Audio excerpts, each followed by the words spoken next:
Learn like a pro. Hey there, and welcome to The Explainer. Today we're going to unpack the invisible glue, the stuff that holds literally everything together. From the screen you're looking at right now to the air you're breathing, it all boils down to these super powerful forces called chemical bonds. So let's dive in. Think about it for a second. Why does anything stick together? Why isn't the whole world just a cloud of disconnected dust? Well, the answer is hidden in the tiny, tiny world of atoms and their never-ending quest to link up with each other. And that's where we get to the main idea for today. This whole thing is a quest for stability. See, most atoms, when they're flying solo, they're not very happy. They're kind of restless, super reactive, and just looking for a way to chill out. You could almost say it's their #1 goal in life. So if you picture the atomic world like a high school, you've got two main cliques. On one side, you have most of the atoms. They're like the social butterflies. They're unstable, reactive, and they really need to pair up to feel complete. But then you have the cool kids table, the noble gases. These guys are totally content, stable, and unreactive all by themselves. So what's their secret? Why are the noble gases so chill? It all comes down to something called a stable electronic configuration. Now, that's just a fancy way of saying they have the perfect number of electrons in their outermost shell. They've achieved perfect balance. They don't need anyone else, which makes them the ultimate role models for every other atom out there. And that's exactly what chemical bonding is. It's the process that all those other, less stable atoms use to try and become more like the noble gases. It's their game plan for finding that stability by teaming up with other atoms. And let's be super clear here. We're not talking about a casual handshake. A chemical bond is an incredibly strong force. Seriously, it's like the universe's own brand of superglue, locking atoms together so tightly that they form, everything. Okay, so we know why atoms want to bond, to get stable. But how do they actually do it? Well, that brings us to this really important idea that's kind of like the secret recipe for bonding. It's an atom's combining power, or what scientists call valency. Right. Valency. You can think of it as an atom's personal playbook. It's basically just a number, a charge value, that tells you exactly how many electrons that atom needs to either gain, lose, or share to finally reach that stable, noble gas-like state. So, how does this whole valency thing work in the real world? The best way to understand it is to look at a couple of examples. Let's check it out. All right, first up, let's talk about aluminum. Its valency is 3. That number tells us its strategy. The easiest path for aluminum to get stable is to just lose those 3 electrons. It's a giver. Now, on the flip side, you've got chlorine. Its valency is 1. So its strategy is pretty much the opposite of aluminum's. It's desperate to gain just 1 more electron to feel stable. So it's an electron taker, or sometimes a sharer.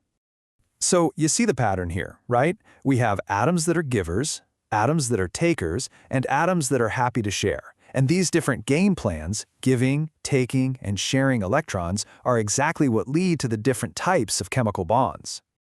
Okay, so this flowchart breaks it down perfectly. An unstable atom meets another atom. Does that other atom want to give or take electrons? If yes, boom, you get an ionic bond where electrons are transferred. If no, do they want to share instead? If so, that's a covalent bond. And then you have a special case for metals. They just pull all their electrons together to form a metallic bond. All right, let's look closer at ionic bonding. Think of this one as the give and take bond. It's a complete transfer of electrons. A classic example is sodium and chlorine. Sodium has 1 electron it's dying to get rid of, and chlorine desperately needs one. So sodium gives its electron away. Now the sodium is positive, the chlorine is negative, and opposites attract. They stick together like tiny magnets, forming this really strong, organized crystal structure. And what do you get? Sodium chloride, good old table salt. And that super strong, rigid structure gives ionic compounds some really specific properties. For example, they're hard, but they're also brittle. You know how if you hit a salt crystal, it just shatters? That's why. It also takes a ton of energy to melt them, which means they have really high melting and boiling points. It's tough to break those magnetic-like forces apart. Okay, but what if neither atom wants to give up an electron? What if they decide to cooperate? Well, that's where covalent bonding comes in. This is all about sharing, and the most famous example, of course, is water. An oxygen atom shares its electrons with 2 hydrogen atoms.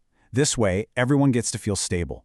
It's this teamwork that creates the H2O molecule, which, is kind of important for life on Earth. And last but not least, we have the really unique situation with metals. Metallic bonding is a whole different ballgame. Here, all the metal atoms basically agree to toss their outer electrons into one giant shared pool.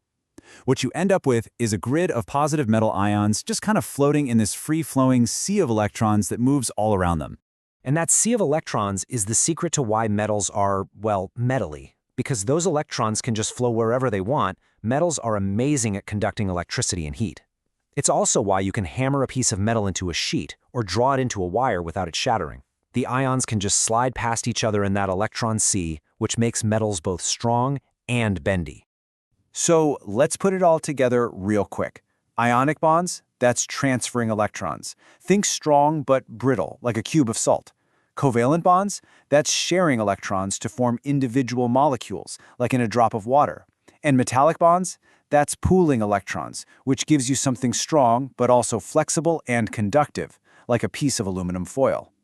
Okay, you've been paying attention, right? Time for a quick pop quiz to see if it all stuck. Ready? Let's do it. All right, question 1. Table salt is formed when a sodium atom gives an electron to a chlorine atom. What kind of bond is that? If you said ionic bond, you're exactly right. That's the classic give and take. Okay, next up, in a water molecule, the atoms are held together because they're sharing electrons. So what type of bond is at work here? Yep, that's a covalent bond. Think co, like cooperate or co-worker. They're in it together. And last one. A material is a great electrical conductor, and you can bend it into different shapes. What type of bonding does it probably have? Of course, it's that sea of electrons, which means it's a metallic bond. Awesome work! And there you have it. We've come full circle. The salt on your food, the water you drink, the metal in the device you're watching this on, it all comes down to these basic rules of atomic attraction. Atoms just want to be stable, and the different ways they go about it, giving, taking, or sharing electrons, creates the incredible diverse world of materials all around us. So the next time you look at something, anything, ask yourself, what's holding that together?